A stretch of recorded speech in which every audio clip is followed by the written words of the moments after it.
All right, so we're back on the tier list maker website. Yes, we are back with another tier list because new cards, new format, new best decks, new state. So let's go ahead and just jump right in because I want this up for you guys as soon as possible. So first of all, let's actually go over our categories in case you haven't watched one of my tier lists before. We have our must play category, our play if you can category, our should play category, wouldn't advise playing category, and do not play category. Basically, the point of my list isn't to say what cards are really good and really bad. It's which ones are most relevant for the current meta, the current decks, and the current play style of Rush. I'm just not ranking them S, A, B, all that stuff, because it's not about if the card is actually good in general, it's if it's good for the current format. So, speaking of good for the current format, our new must-play card is Pot of Avarice. You see, Pot of Avarice, as it just came out in the recent update, is actually pretty good. It's actually pretty good. Previously, what we've been playing to recycle monsters from our graveyard back into the deck is Talismanic Seal Array, or maybe in-archetype cards to do that, but Pot of Avarice not only does that, but also draws you 2 cards. So that's why I'm putting it on the must-play section, because it's good for Dark Galaxy, it's good for Worms, which are 2 of the newest decks. It's good for Cyber Dragon, which is the best deck still, unfortunately. So it just goes up there with our legend cards in terms of some of the most playable of them. Next up, we have the Barrier. As I usually do in these videos, I put the Barrier in Do Not Play. Most decks have an archetypal card that does this, which is why I include the Barrier, just to say, play your archetypal version, okay, instead of the Barrier. I brought Heavenly Bliss back to the list. I actually think that Heavenly Bliss could be played right now. Now, I know that it wasn't exactly that great on the last 2, metas, but we seem to be going in this direction where they're printing cards that help you kind of win by flipping the opponent's monsters and then you getting a bonus off that. I know the Dark Galaxies have a lot of piercing, so that's what put Heavenly Bliss good with that deck. A lot of the top decks also really low defense stats on monsters. Obviously, Heavenly Bliss isn't really good against Ancient Gear Golem, which he just played in Cyber Dragon, but it's good against Cyber Twin Dragon. So hey, that makes it pretty much worth it. Our next card, this weird Earthbound Trap. I've seen this pop up in a lot of lists that get submitted to Duel Links meta recently, and I don't see the vision. All it does is redirect the attack when the opponent declares attack, which I'm sure, maybe, but I wouldn't advise you play. It doesn't seem that good. It's probably not going to come up a lot, honestly. Next up is an actually interesting card, Eclipse. So this card's a weird, it's one of the level up rewards for Zuijo, and it basically there's a old Yu-Gi-Oh card that it's similar to. Basically, all you gotta do is if you have a monster with the same level as a face-up card your opponent controls, you destroy both of them. That's interesting, but 1, there's no guarantee you and the opponent are gonna playing the same level monsters. 2 is just, we already have Tribute to the Doomed, right? Next up, I'm actually lowering down Essel. So I'm putting Essel in should play because the new skills they've been releasing for these cards, they're completely xeno-locking the decks based on the skills, So we're not going to be able to actually play Essel in a lot of decks. So I'm just putting her here in should play because a lot of the older decks still allow her to be played, but the newer decks are just completely xenophobic. We just cannot include her in the newer decks. Now I got Dragon's Fortitude. Obviously, this isn't a staple as everything else is, but Dragon's Fortitude is so good in Dragon decks that I don't really understand why people would play a Dragon deck without it, honestly. Even aggro, I think even aggro should be playing Dragon's Fortitude, because first of all, you cannot always go first. Go second. You do have to go first, and you can't just 100% guarantee you're going to OTK, so I'd say you should probably play Dragon's Fortitude. Forever Freeze made it back on the list just because I've seen people playing it, and do not play Forever Freeze. It's really bad. Boltricorn, I'm putting Boltricorn down and wouldn't advise playing. So usually I put this in don't play or think it's really bad But it's even worse right now because, like I said with Essel, that decks are becoming so xenophobic that you can't really put a generic card like Vulture into your deck. But if you're playing machines, I mean, Cyber Dragon's still the best deck. You play this guy in Cyber Dragon, right? Ghost Cyclone, you should probably play Ghost Cyclone. I mean, depending on what deck you're playing, is really decides if you should play Ghost Cyclone or not. I think it's really good in Hero. I think I said this in the last tier list I made that it's really good in Hero. But I do think it's really good in Hero as well. I think it's good in Worm. I think it could also find a home in Dark Galaxy as well. Going second with those decks where you can put out a lot of damage, Ghost Cyclone's a big plus to you. Harvey, I really like Harvey. Unfortunately, I'm going to put her in wouldn't advise playing. Again, like I said before, the new decks are so xenophobic. As well, she's just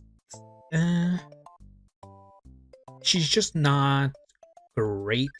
I know I played her in a lot of decks and really enjoyed using her. If you're playing a deck like Monarchs is going to be making a comeback with Bright Dragon going to 3. I mean, being unlimited from limit 3, so you could probably include her in a deck like that. She does have, like I said, she has the Monarch stats. But outside of like maybe aggro decks can play her. It's just she's lost her spot really because generics have just been completely nerfed by the new cards. Star Restart, play if you can. Star Restart is going to be one of the like power players of the new decks.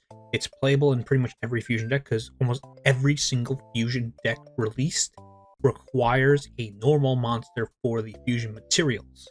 Like Cyber Dragon's the only one that's different, and you're not playing a card like Star Restart. Cyber Dragon, you could do way better. Alright, so next is Card Restoration. I put that in play if you can. It's one of my favorite cards right now to play in Rush. I think it's very good. If you're not familiar, it basically reads draw 6. So when you empty your hand, because of course you're trying to empty your hand every turn in Rush, card revitalization says when your opponent declares an attack, draw until you have 5 cards in your hand, and then gain life points based on how many monsters are drawn. Now you'd say, well, why do I want to do that? There's the other trap card that draws you cards that's really bad. So why would I want to play this one? Well, it's because this one reads draw 6. Because in Rush, you draw to get 5 cards in hand, but if you already have 5, you draw 1. So you get 1 extra draw for your next turn, and you get some life points, which can be pretty good. Next up, we have this new Rivalry Trap. This one kind of stinky, so I'm putting that in Do Not Play. What this card does is when your opponent like normal or special summons a monster, you can like normal or special summon a level 5 normal from your graveyard. I'm like, who wants that? That's maybe there's like a deck coming that might want to play this, but they put this card limit 1. I'm like, who's gonna play it at all? Like card revitalization, honestly, it had its time. It's fine in Thunder, but even Thunder is moving away from that with like Hands Ray Desleo being released. So honestly, card revitalization just goes right into Do Not Play. Stealth Magic. This is a card I was pretty hyped for. It's pretty much just like 1-for-1. You just pitch a card, draw a card, but you do also kind of go -2 because you have Stealth Magic. It came up sometimes when I was testing like Metiron, so I could have a card engraved and then Star Restart, but it didn't come up just as much. Probably a little more than it did come. Imaginary Reactor. So people were playing this in like Light Machine, other decks that were a little more generic that have a draw engine with monster reincarnation. But I don't think we can play this card generically after the most recent releases. If you're playing these newer decks, you're not going to be playing this card at all. Obviously, still busted in Metarion. It's still majorly important in Metarion. But I think the generic play for this card's already gone. It's already moved past. It had one.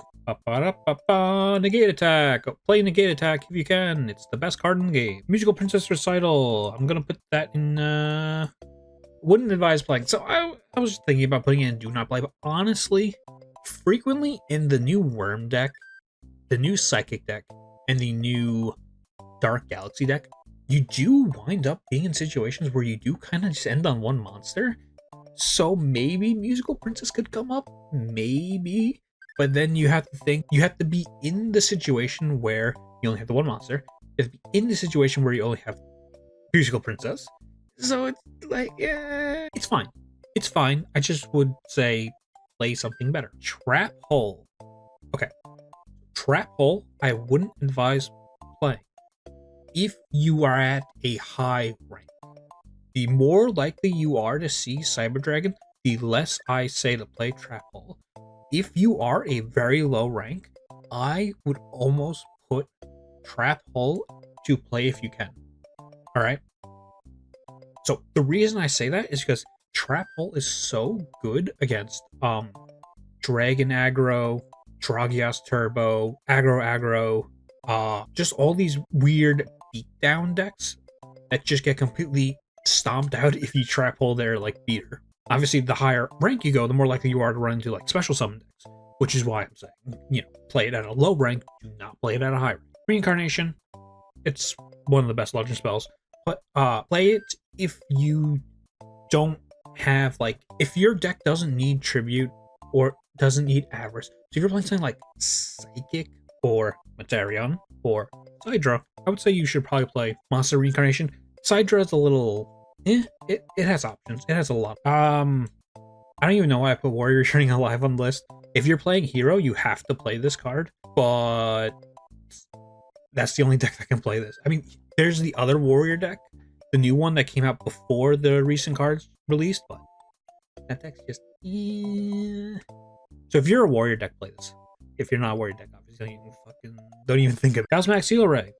You always got to have the one off. Honestly, now with Pot of Avarice in the game, maybe you don't have to play your Talismanic Seal Ray, but it is still pretty good for winning battle. It's just if you play both, they kind of conflict. If you actually find you can play both, though. I mean, I'm not gonna say don't play both, but maybe you consider them the similar slots. Slime, I'm actually lowering Slime down to play if you can, just because a lot of the new fusions are higher than level 8.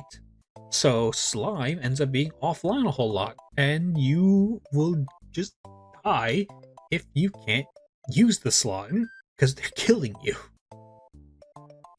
Siesta Torero, he's going down into Wooden Vice playing along with his partner, All-Seeing Harvey. Honestly, it's literally just because they're just making these generic cards worse with each release. Now, we have this new Terrace Trap card. I'm putting this in must play. I think this is the new key staple of the format.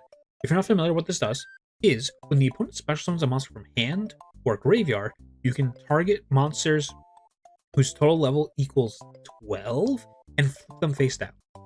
That's crazy.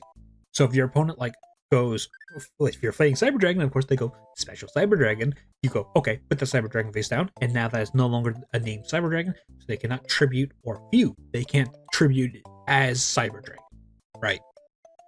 And of course they can't fuse, and if it's face down, it can't be flipped back up that turn, so it clogs the board. Also very good against Materion, so they do a star restart to bring back an imaginary actor. Whoop, whoop, face down.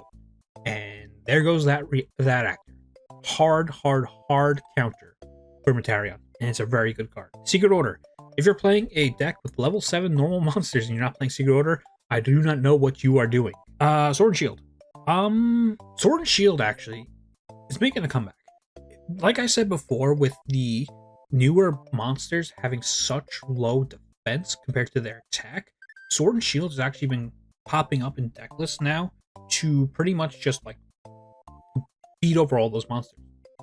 Obviously, still not good against Cyber Dragon, but pretty good against with any other deck. Now we got the I'm including her. So Rhythmical Performer was a really good card. It's a really good generic, but outside of Psychic now, I don't see it getting any really good play.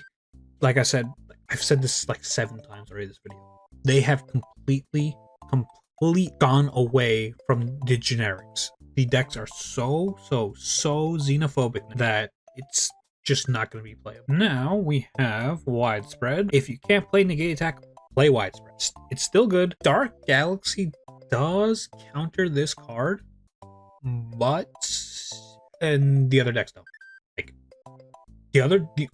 there's a couple that do make their cards trap immune, but they're not like top tier meta threats the way like Cyber Dragon is, the way Dark Galaxy is gonna be. So there's like one or two decks it's not good against, but it's still like if you cannot play negate deck, you play widespread.